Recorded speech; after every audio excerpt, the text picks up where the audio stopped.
ارے حسین کے چاہنے والوں ہو تو مچل کے بول دو سبحان اللہ. دونوں ہاتھوں کو بلند کر کے بولے یا رسول اللہ. دین رسول پاک بچایا حسین نے, جو کہہ دیا وہ کر کے دکھایا حسین نے. کہتے ہیں سر کو بچانے اٹھتے ہیں پہلے ہاتھ, مگر سر کٹا کر ہاتھ بچایا حسین نے. آپ بتائیں وہ حسین جس نے مدینے کی عظمت کو چھوڑ دیا, وہ مدینہ جس کے لیے پوری کائنات کے انسان دعا کرتے ہیں, دکھا دے یا الہی وہ مدینہ کیسی بستی ہے جہاں پر رات دن مولا تری رحمت برستی ہے.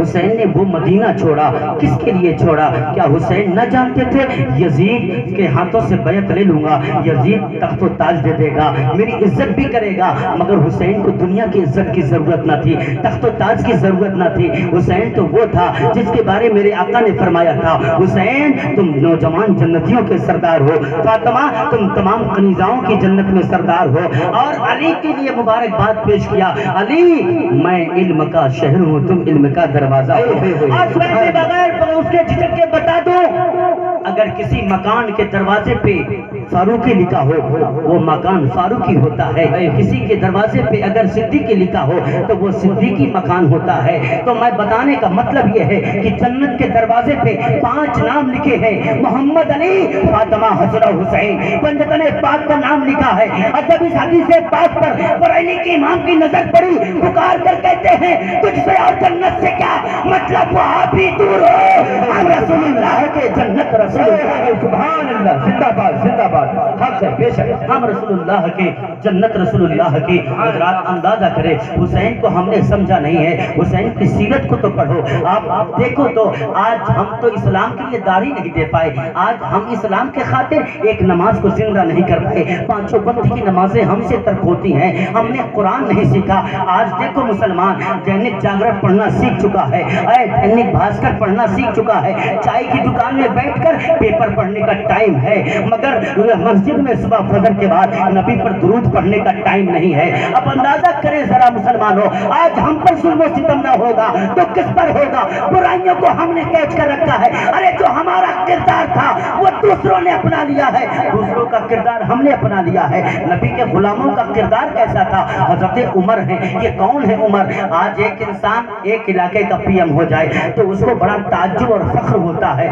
وہ جو ہے تکبر ہو جاتا ہے. ایک مسجد کا صدر ہو جائے تو اپنے آپ کو فخر محسوس کرتا ہے, مگر وہ بادشاہ ایک ملک کا نہیں, ایک خطے کا نہیں, 22 لاکھ مربع میل کا بادشاہ ہے. رات کا وقت تھا, حضرت عمر کا یہ معمول تھا کہ نقاب پوش ہو کر کے جو ہے پہرے میں جایا کرتے تھے, اپنی رعایا کا خیال کیا کرتے تھے. ایک دن اپنے جو ہے غلاموں کے ساتھ پہرے پہ نکلے ہوئے تھے, رات کا کافی وقت تھا. ایک بدو نام کا شخص جو ہے حضرت عمر سے ملنے کی طرف سے آیا تھا. اب دیکھا حضرت عمر جو ہے نقاب پوش تھے, آپ کے کچھ غلام ساتھ میں تھے. دیکھا ایک خیمہ گڑا ہوا ہے اور اس خیمے کے باہر آگ جل رہی ہے. حضرت عمر تشریف لے گئے, لے جانے کے بعد پوچھا آخر تم آئے کہاں سے ہو, تم کون ہو؟ کہا میں امیر المومنین سے ملنے آیا تھا, میں جو ہے رات زیادہ ہو گئی تو میں نے تکلیف دینا گوارا نہ کیا, اس لیے میں نے سوچا رات یہی کاٹ لیتا ہوں. ابھی یہ گفتگو ہو رہی تھی کہ اندر سے کراہنی کی آواز آئی, درد کی آواز آئی. حضرت عمر نے کہا آخر معاملہ کیا ہے, یہ آواز کہاں سے آ رہی ہے؟ کہا میری ایک اہلیہ ہے, میرے ساتھ ہمراہ ہے, وہ جو ہے امید سے ہیں اور پیدائش کا وقت قریب آ گیا ہے, ان کو درد شدید ہو رہا ہے. حضرت عمر نے کہا کہ تم امیر المومنین سے ملنے آئے تھے؟ کہا حضور میں ان سے ملنے آیا تھا. کہا ٹھہرو میں ابھی آتا ہوں. غلاموں ذرا سوچو, آج ہم حسین کی غلامی کا دعویٰ کرتے ہیں, ہم کہتے ہیں حسین کا دامن نہیں چھوڑیں گے, ہم غوث اعظم کا دامن نہیں چھوڑیں گے, نبی کا دامن نہیں چھوڑیں گے, حسین کا دامن نہیں چھوڑیں گے. ارے تم چھوڑو گے کیا؟ تم نے پکڑا کب تھا؟ اگر حسین کا دامن پکڑا ہوتا تو نماز نہ چھوڑتے, حسین کا دامن پکڑا ہوتا تو شراب نہ پیتے, حسین کا دامن پکڑا ہوتا تو جواری نہ بنتے, حسین کا دامن پکڑا ہوتا تو شیطانی کام نہ کرتے, ناچ گانے میں زندگی نہ گزارتے, بلکہ پوری دنیا کو پیغام دیتے. جب چلتے لوگ دیکھ کر یہ کہتے یہ کوئی اور نہیں کربلا والے کا غلام. سبحان اللہ, زندہ باد زندہ باد. نعرے تکبیر, نعرے تکبیر, نعرے رسالت, نعرے رسالت.